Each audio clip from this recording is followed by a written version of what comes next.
This review is of Stuart Wood's Under the Lake. Now, according to Stephen King, it scared the living hell out of me. It's part detective story, part ghost story, part Southern Gothic. Honestly, I think that Stephen King was being kind and he's buddies with Stuart Woods. Right. I think he was being kind.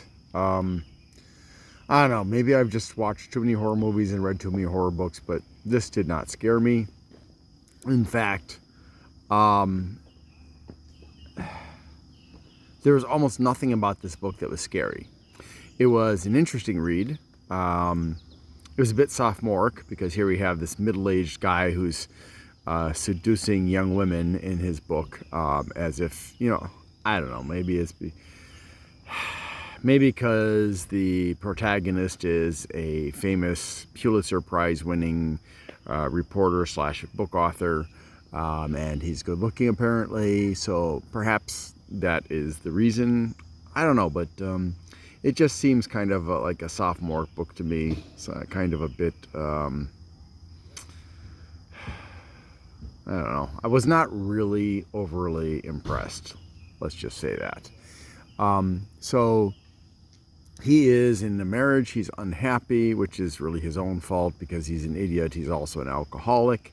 And this book does seem to promote alcoholism quite heavily.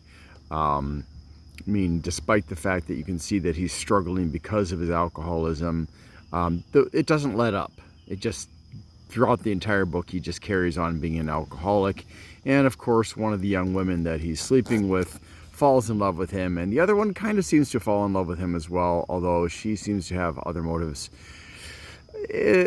And then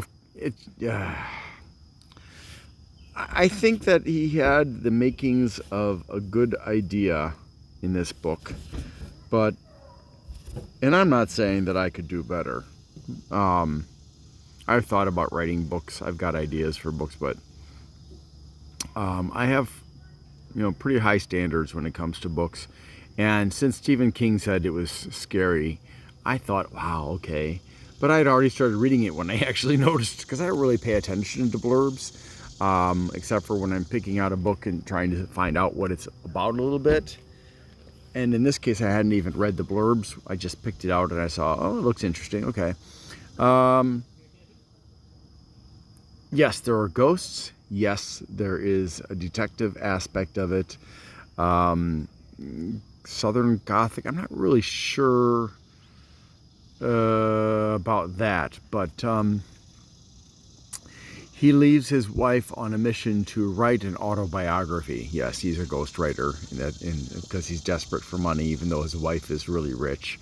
For another rich person that was hooked up with him by his wife's brother, and he moves off to their cabin on this lake where he can be in private and write, and then he's just indulging in self-pity and alcoholism, and yeah, I think that that part of the book is just fine, but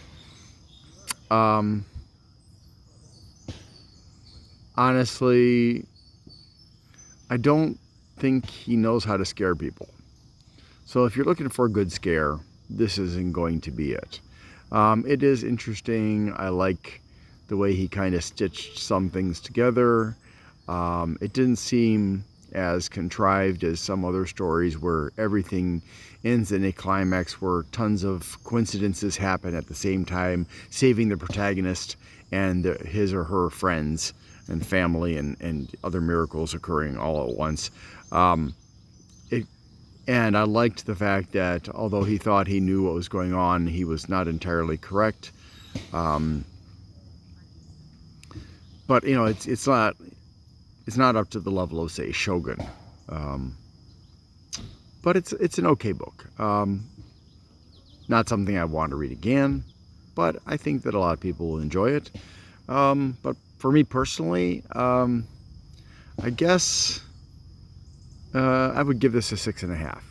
Thanks for watching and hope you have a great day.